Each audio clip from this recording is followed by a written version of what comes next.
এই পৃথিবীর জমিনের মধ্যে আল্লাহ পাক রব্বুল আলামিন আমাকে আপনাকে প্রেরণ করেছেন একটা নির্দিষ্ট উদ্দেশ্য নিয়ে। উদ্দেশ্যটা হলো পৃথিবীর জমিনের মধ্যে বান্দা আগমন হওয়ার পরে একমাত্র তার সৃষ্টিকর্তার গোলামি করবে।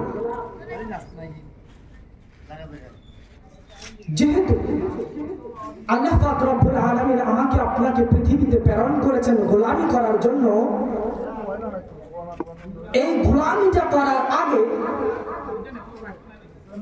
আমার জন্য আপনার জন্য যে পয়েন্টটা সর্বপ্রথম প্রয়োজন সেটা হলো ঈমান। আল্লাহ রাব্বুল আলামিন যদি তৌফিক দান করে এই ঈমান সম্পর্কে সামান্য আলোচনা করব। আমাকে আপনাকে সর্বপ্রথম যেটি গ্রহণ করতে হবে সেটি হলো ঈমান। এই ঈমানটা কি? ঈমানটা হলো বিশ্বাস, অর্থাৎ এমন ভাবে বিশ্বাস স্থাপন করতে হবে হাজারো বাধা যদি এই অবস্থায় আসে তারপরেও সেই বিশ্বাস থেকে নড়া যাবে না। এখন যে আমরা বিশ্বাস করব, এই বিশ্বাসগুলো কিসের উপর করব? ঈমানটা আমরা কিসের উপর আনব? আল্লাহ রাসূল সাল্লাল্লাহু আলাইহি ওয়াসাল্লাম থেকে আমরা জানতে পারি, প্রথমত আমাদের 7টা দিকে 7টা বিষয়ের উপর বিশ্বাস স্থাপন করতে হবে। সেই বিষয়গুলোকে আল্লাহ রাসূল সাল্লাল্লাহু আলাইহি ওয়াসাল্লামের ঘোষণা থেকে আমরা জানতে পারি। আল্লাহ রাসূল সাল্লাল্লাহু আলাইহি ওয়াসাল্লাম আমাদেরকে জানায়, আমানতু বিল্লাহি ওয়া মালাইকাতিহি ওয়া কুতুবিহি ওয়া রাসূলিহি ওয়াল ইয়াউমিল আখিরি ওয়াল কদরি খাইরিহি ওয়া শাররিহি মিনাল্লাহি তাআলা ওয়াল বা'সি বা'দাল মাউত। আল্লাহ রাসূল সাল্লাল্লাহু আলাইহি ওয়াসাল্লাম থেকে আমরা জানতে পারি আমাদের সর্বপ্রথম যে বিষয়টার পর ঈমান আনতে হবে, বিশ্বাস করতে হবে, সেটা হলো আমানতু বিল্লাহ, আল্লাহর উপর বিশ্বাস স্থাপন করা। আল্লাহর উপর কেমন ভাবে বিশ্বাস স্থাপন করতে হবে?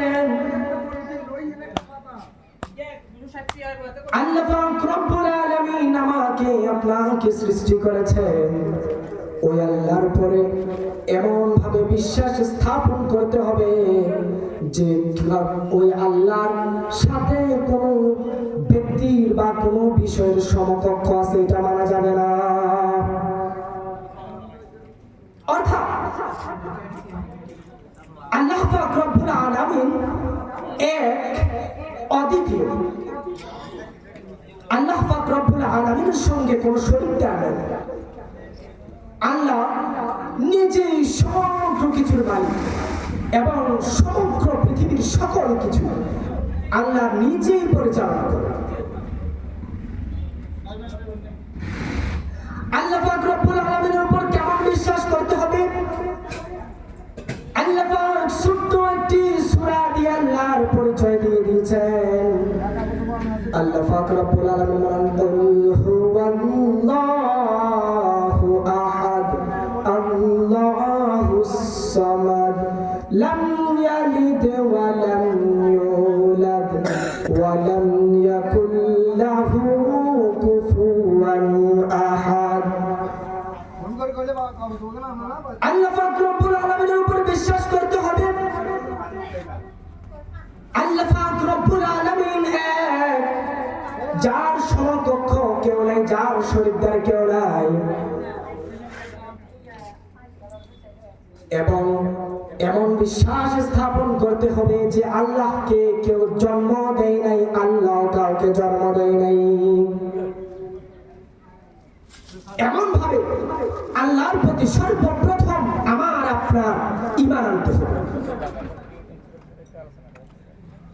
2 নম্বর বিষয় হচ্ছে ওয়া কুতুবিহি, কিতাব সমূহের উপর বিশ্বাস স্থাপন করা। অর্থাৎ পৃথিবীর জমিনের মধ্যে আল্লাহ পাক রব্বুল আলামিন তার বান্দাদেরকে এই পৃথিবীর জমিনের মধ্যে আল্লাহর রাস্তাটা দেখিয়ে দেওয়ার জন্য, আল্লাহর রাস্তাটা চিনিয়ে দেওয়ার জন্য, কোন পথে চললেই পরে আল্লাহকে পাওয়া যায়, কোন পথে চললেই পরে আল্লাহ রাগ হয়, কোন পথে চললেই পরে রাসূলের বিরুদ্ধে যাওয়া হয়, কোন পথে চললেই পরে রাসূলের পক্ষে যাওয়া হয়। সমগ্র বিষয়বস্তুগুলো আল্লাহ মানব জাতিকে জানিয়ে দেওয়ার জন্য যে কিতাব সমূহ পাঠিয়েছেন, ওই সমস্ত কিতাব সমূহের উপর বিশ্বাস স্থাপন করা 2 নম্বর কাজ। এবার বলতে পারেন, আমরা তো মোটে কিতাব দেখেছি আল্লাহর একটা, শুধুমাত্র কোরআনকে আমরা দেখেছি, শুধুমাত্র কোরআনকে দেখেছি, তার জন্য শুধু কোরআনকেই বিশ্বাস করবে এটা করা যাবে না। আল্লাহ পাক রব্বুল আলামিন দুনিয়ার শুরু থেকে আখির জামানার পয়গম্বর হযরত মুহাম্মদ মুস্তাফা সাল্লাল্লাহু আলাইহি ওয়াসাল্লাম পর্যন্ত নবী রাসূলদের উপর 104 খানা কিতাব নাযিল করেছেন। প্রত্যেকটা কিতাবের উপর বিশ্বাস স্থাপন করা আমাদের ঈমানের দায়িত্ব। ঠিক যেমন আল্লাহ পাক রব্বুল আলামিন বলেন, ওয়াল্লাযীনা ইউমিনুনা বিমা উনজিলা ইলাইকা ওয়া মা উনজিলা মিন ক্বাবলিক। আল্লাহ পাক রব্বুল আলামিন বলেন, যারা ঈমান এনেছে, আপনার উপর যা কিছু অবতীর্ণ হয়েছে এবং আপনার পূর্ববর্তীদের উপর যা কিছু অবতীর্ণ হয়েছে, অর্থাৎ পৃথিবীর জমিনের মধ্যে আল্লাহর রাসূল সাল্লাল্লাহু আলাইহি ওয়াসাল্লামের উপর যে কোরআন নাযিল করেছেন, শুধুমাত্র এই কোরআনের উপর বিশ্বাস করলে হবে না, আল্লাহর পক্ষ থেকে নাযিলকৃত 104 খানা কিতাব সবগুলোর উপর বিশ্বাস করতে হবে। বলেন সুবহানাল্লাহ।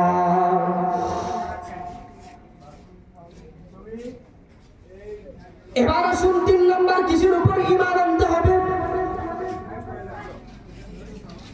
3 নম্বর যে বিষয়টার উপর ঈমান আনতে হবে সেটি হলো ওয়া রাসূলিহি, রাসূলগণের উপর বিশ্বাস করা। পৃথিবীর জমিনের শুরুলগ্ন থেকে আখির জামানার পয়গম্বর হযরত মুহাম্মদ সাল্লাল্লাহু আলাইহি ওয়াসাল্লাম পর্যন্ত আল্লাহ পাক রব্বুল আলামিন পৃথিবীর জমিনের মধ্যে 1 লক্ষ কিংবা মতান্তরে 2,24,000 পয়গম্বর প্রেরণ করেছেন। হযরত আদম আলাইহিস সালাম থেকে শুরু করে আখিরি জামানার পয়গম্বর পর্যন্ত 1 লক্ষ কিংবা মতান্তরে 2,24,000 পয়গম্বর যে আল্লাহ প্রেরণ করেছেন, সকল পয়গম্বর না দেখো বিশ্বাস স্থাপন করা একজন ঈমানদারের জন্য 3 নম্বর বৈশিষ্ট্য।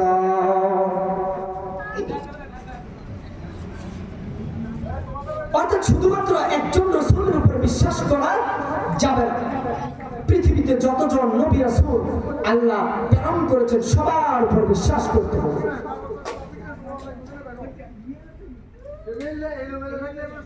এবার একজন ঈমানদারের জন্য 5 নম্বর যে বিষয়টির উপর ঈমান আনতে হবে, ওয়াল ইয়াউমিল আখির, আখিরাতের উপর বিশ্বাস স্থাপন করা। অর্থাৎ এই দুনিয়ার জমিনের মধ্যে আল্লাহ পাক রব্বুল আলামিন আমাকে আপনাকে পৃথিবীর জমিনের মধ্যে মায়ের গর্ভ থেকে পৃথিবীতে প্রেরণ করেছেন সামান্য কিছু সময়ের জন্য। নির্দিষ্ট সময়টা যখন আল্লাহর পক্ষ থেকে শেষ হয়ে যাবে, ওই নির্দিষ্ট সময় শেষ হওয়ার পরে আমার জন্য আপনার জন্য এই পৃথিবীতে আর এক সেকেন্ড সময়ও থাকা যাবে না। এই ক্ষণস্থায়ী জীবনের পরে আমাদের জন্য যে স্থায়ী জীবন অপেক্ষা করতেছে, সেই স্থায়ী জীবনের নাম হলো আখিরাত। আর সেই স্থায়ী জীবনের উপর অবশ্যই বিশ্বাস করতে হবে। এবার বলতে পারি, আমরা তো এই দুনিয়ার জমিনের সাময়িক অবস্থানগুলো দেখতেছি, তাহলে আমরা যেটাকে দেখতেছি না সেটাকে বিশ্বাস করব। এটার মধ্যে ইমানদারের পরিচয় যে আমরা দেখতেছি না, কিন্তু আমার যে সৃষ্টিকর্তা আমাকে যে পৃথিবীতে প্রেরণ করেছে, আল্লাহ পাক রব্বুল আলামিন আমাকে এই পরীক্ষার হল, পৃথিবী নামক পরীক্ষার হলের মধ্যে প্রেরণ করেছেন, সে আল্লাহ যেহেতু বলেছেন আখিরাত আছে, আমরা ওই আখিরাতকে দেখি বা না দেখি, অবশ্যই আমার আপনার ইমানের দায়িত্ব হলো ওই আখিরাতকে বিশ্বাস করা।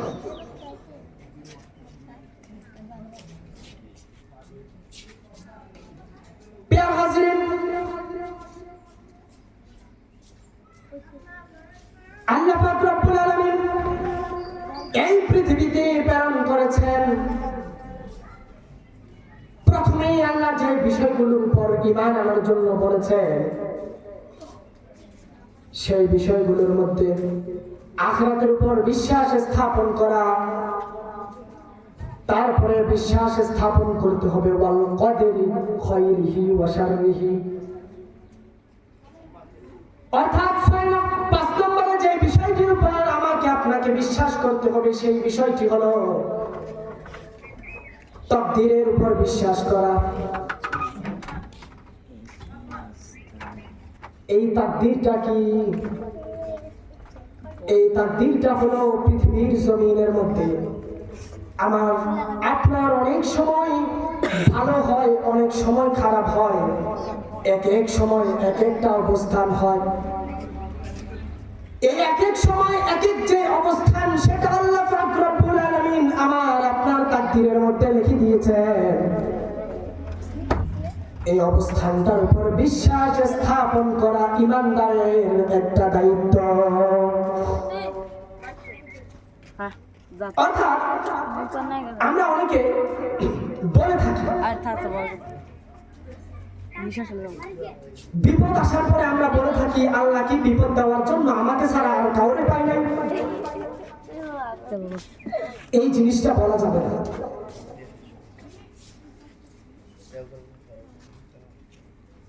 আল্লাহ পাক রব্বুল আলামিন বিপদ আপদ দিয়ে সবচেয়ে তাদেরকে বেশি পরীক্ষা করেন যাদেরকে আল্লাহ বেশি ভালোবাসেন। এই যে আমি হঠাৎ অসুস্থ হয়ে যাই, আবার আমরা হঠাৎ সুস্থ হই, আবার হঠাৎ করে বিপদে পড়ে যাই, হঠাৎ আল্লাহ বিপদ থেকে উদ্ধার করে। ওই বিপদ আসা, ওই বিপদ চলে যাওয়া, ওই সফলতা আসা, ওই সফলতা চলে যাওয়া, এগুলো আমার আপনার তাকদীরের উপর আল্লাহ নির্দিষ্টভাবে করে দিয়েছেন। এটা আমাকে আপনাকে ইমানদার হিসাবে অবশ্যই বিশ্বাস করতে হবে।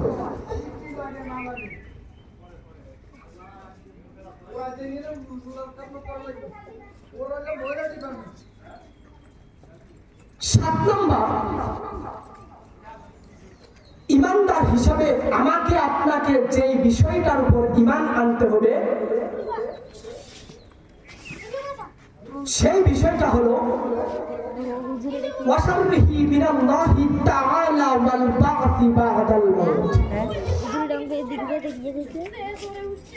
মৃত্যুর পর পুনরায় জীবিত হওয়া। অর্থাৎ আমার আপনার এই পৃথিবীর সাময়িক জীবন থেকে বিদায় নেওয়ার পরে কবরস্থ করা হয়। এই কবরের মধ্যে আমি আপনি কিয়ামত পর্যন্ত থাকব। যেদিন আল্লাহ পাক রব্বুল আলামিন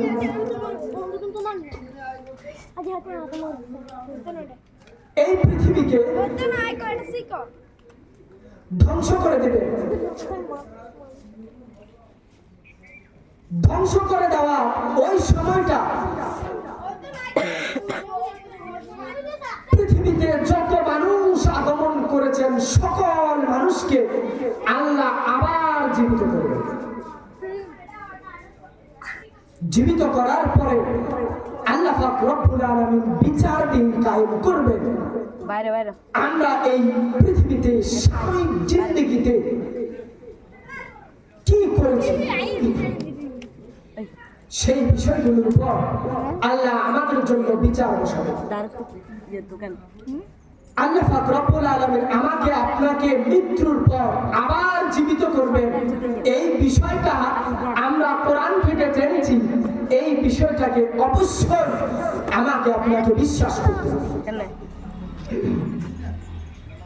প্রথমত এই সাতটা বিষয়ের উপর আমাকে আপনাকে দৃঢ়ভাবে বিশ্বাস করতে হবে। যদি আমার আপনার ভিতরে ঈমানের ঘাটতি থাকে,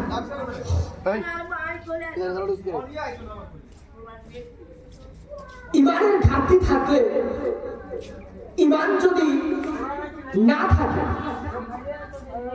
তাহলে আমি আপনি যদি হাজার আমল করি,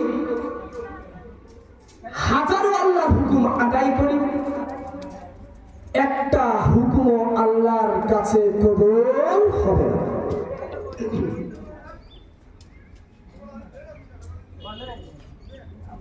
ঈমান ছাড়া যদি ভালো কাজ করলে আল্লাহর দরবারে কবুল হইতো, তাহলে দেখা যাইতো অনেক বেঈমান কাফেররা জান্নাতবাসী হয়ে যেত। যদি ঈমান ছাড়া এই পৃথিবীতে নেক আমল করবে,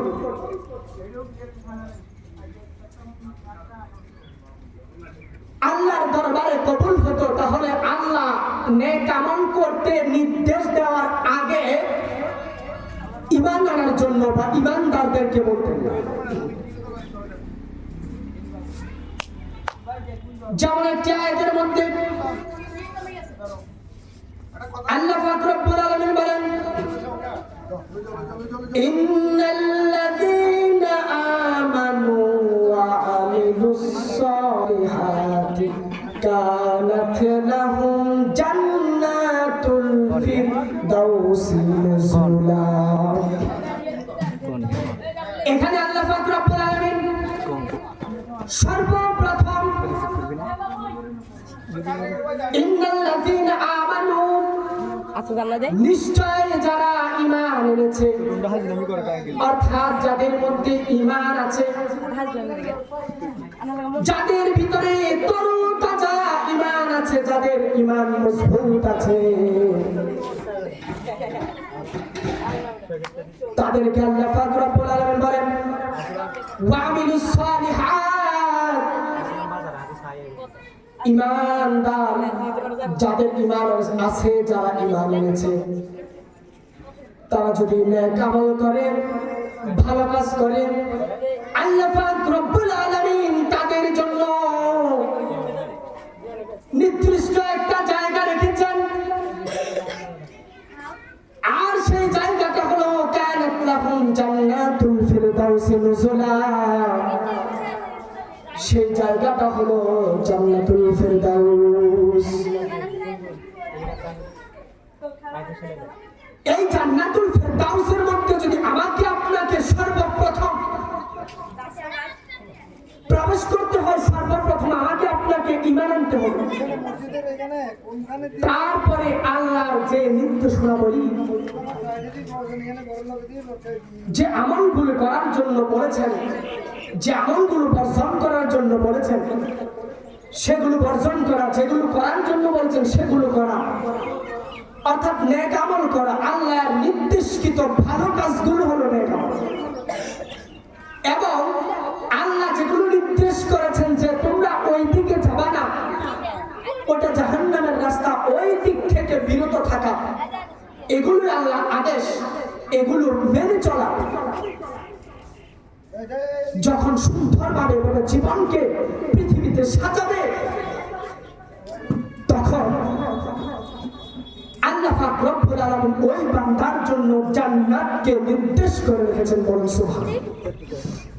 ওটা একটু ধরো, ধরো না, দুইজন ধরো, দুইজন তিনজন ধরো। আল্লাহ পাক রব্বুল আলামিন কারা সত্যিকার মুমিন, সত্যিকার মুমিনের পরিচয় দিতে গিয়ে সূরা হুজরাতের মধ্যে আল্লাহ পাক রব্বুল আলামিন ঘোষণা করেন, ইন্নামাল মুমিনুনা আল্লাযীনা আমানু বিল্লাহি ওয়া রাসূলিহি সুম্মা লাম ইয়ারতাবু ওয়া জাহাদু বিআমওয়ালিহিম ওয়া আনফুসিহিম ফি সাবিলিল্লাহ। আল্লাহ পাক রব্বুল আলামিন বলেন, ইন্নামাল মুমিনুন, নিশ্চয় তারাই সত্যিকারের মুমিন, আল্লাযীনা আমানু বিল্লাহি ওয়া রাসূলিহি, যারা আল্লাহ এবং তার রাসূলের উপর ঈমান এনেছে। অর্থাৎ মুমিনের সর্বপ্রথম যেই পরিচয়টা লাগবে সেটা হলো মুমিনকে সর্বপ্রথম আল্লাহ এবং তার রাসূলের উপর ঈমান আনতে হবে, বিশ্বাস করতে হবে। কেমন বিশ্বাস করতে হবে? সুম্মা লাম ইয়ারতাবু, এতে কোনো সন্দেহ করেনি, এমন ভাবে বিশ্বাস করতে হবে আল্লাহ এবং তার রাসূলকে এত কঠিন করে, এত শক্তি দিয়ে বিশ্বাস করতে হবে যে কোনো প্রকার সন্দেহ রাখা যাবে না। কোনো প্রকার সন্দেহ রেখে যদি পৃথিবীতে বিশ্বাস করেন, তাহলে আল্লাহর কসম করে বলি ওটা কোনোদিনও মুমিনের পরিচয় হতে পারে না। তাহলে বিশ্বাসটা এমন ভাবে করতে হবে যে যত ঝড় আসুক, যত নির্যাতন আসুক, যত অত্যাচার করা হোক, ওই বিশ্বাস থেকে আমাকে আপনাকে পিছপা হওয়া যাবে।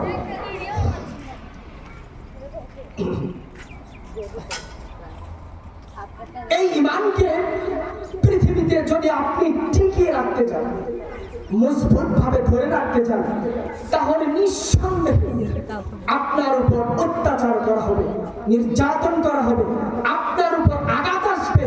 কিন্তু ওই আঘাতের ভয়ে যদি আপনি আল্লাহর জান্নাত পাওয়ার রাস্তাটা ছেড়ে দেন, আঘাতের ভয়ে যদি ঈমান থেকে সরে আসেন, তাহলে মনে রাখবেন যেদিন পৃথিবী থেকে বিদায় হয়ে যাবেন, ওই বিদায়ের পরের স্থায়ী জীবনটা আপনার জন্য বিপজ্জনক হবে, কোনো সন্দেহ নেই।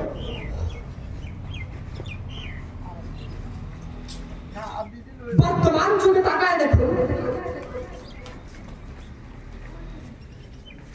যেহেতু বর্তমান যুগটা মিডিয়ার যুগ, তাই পৃথিবীর এক প্রান্ত থেকে আরেক প্রান্ত পর্যন্ত সকল কিছু সেকেন্ডের মধ্যে আমার আপনার হাতে চলে আসে।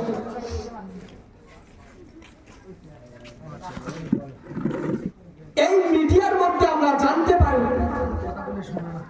বিশ্বের আনাচে কানাচে যারা ইমানদার, যারা মুসলমান, তাদেরকে কত অত্যাচার নির্যাতন করে। বিশ্বের আনাচে কানাচে যেমন নির্যাতন করে, অত্যাচার করে, 92% মুসলিম দেশেও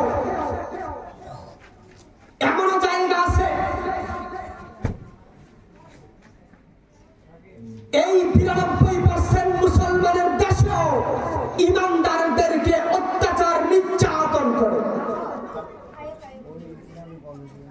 হ্যাঁ, আফসোস, এমন মুসলিম রাষ্ট্রে আমরা বসবাস করি। মুসলিম রাষ্ট্র হওয়া সত্ত্বেও, পৃথিবীর দ্বিতীয় বৃহত্তম মুসলিম রাষ্ট্র হওয়ার পরেও ইমানদারদের উপর অত্যাচার নির্যাতন। শুধু এই যুগে নির্যাতন হয় না, এই ইমানের দায়িত্ব নেওয়ার পরে আল্লাহ রাসূল যখন মানুষের মধ্যে ইমানের দাওয়াত দিতে গিয়েছেন, তখন থেকে শুরু করে এই পৃথিবীতে ইমানদারদেরকে অত্যাচার নির্যাতন করেই আসতেছে। কিন্তু মনে রাখতে হবে মুসলমান, এই অত্যাচার নির্যাতন সহ্য করার পরে আমাদেরকে তারপরেও আল্লাহর দেওয়া ঈমান থেকে নড়া যাবে না। হযরত বেলাল হাবশী রাদিয়াল্লাহু তাআলা আনহু তার অত্যাচারের দিকে তাকাইলে বোঝা যায়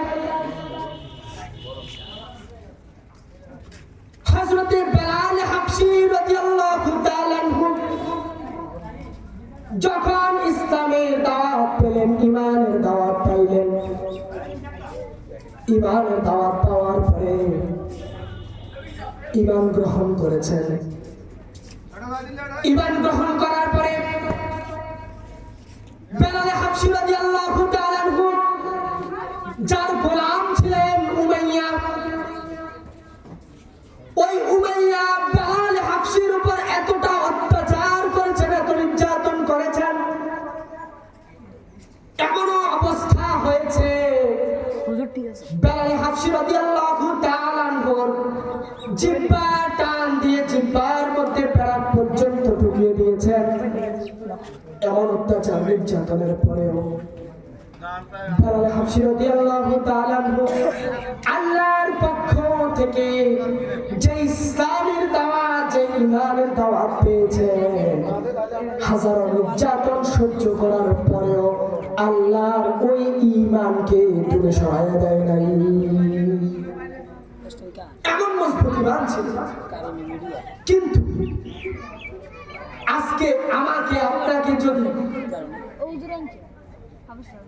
সামান্য অত্যাচার করে,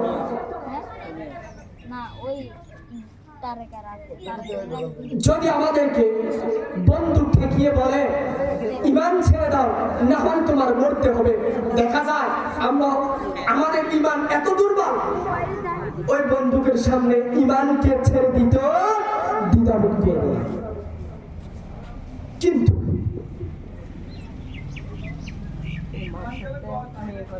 এই পৃথিবীর ইতিহাসগুলো ঘেঁটে দেখলে দেখা যায় ঈমান আনার কারণে, ঈমান গ্রহণ করার কারণে তাদের উপর কতটা অত্যাচার নির্যাতন হয়েছে, কত অত্যাচার করেছে জালেমরা, তারপরেও তাদের ঈমান এত মজবুত ছিল যে ঈমানের থেকে যারা পরিমাণও দূরে সরে গেল।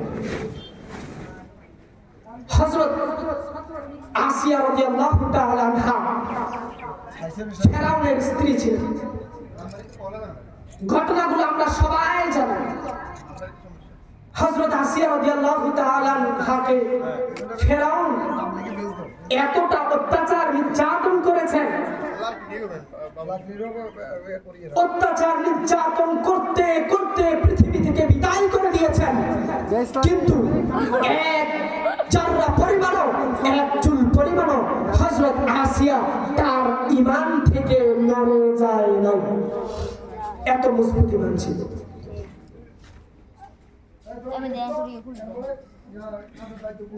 আল্লাহ রাসূল যখন এই ঈমানের দাওয়াত মানুষের মাঝে পৌঁছে দিচ্ছেন, এই ইসলামের দাওয়াত মানুষের মধ্যে পৌঁছে দিচ্ছেন, আল্লাহ রাসূল সাল্লাল্লাহু আলাইহি ওয়াসাল্লামকেও কাফের মুশরিকরা এতটা নির্যাতন করেছেন, এত অত্যাচার করেছেন, তারপরেও কোনদিনও আল্লাহ রাসূল ঈমানের দাওয়াত, ইসলামের দাওয়াত বন্ধ করে নাই। সুবহানাল্লাহ। এই জন্য আমাকে আপনাকে পৃথিবীর জমিনের মধ্যে সামান্য জিন্দেগির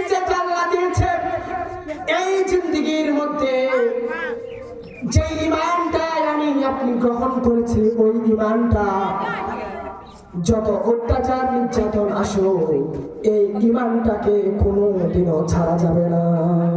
রোহানি কল দিছি। এই জন্য মনে রাখবেন যে ইমানটা গ্রহণ করেছি এই ইমান নিয়ে নেক আমল করে সামান্য জিন্দিগিটা ত্যাগ করে এই পৃথিবী থেকে যেন ইমানের সহিত ওই কবরের মধ্যে যেতে পারি। আল্লাহ যেন তৌফিক দান করে। সকলে বলুন আমিন।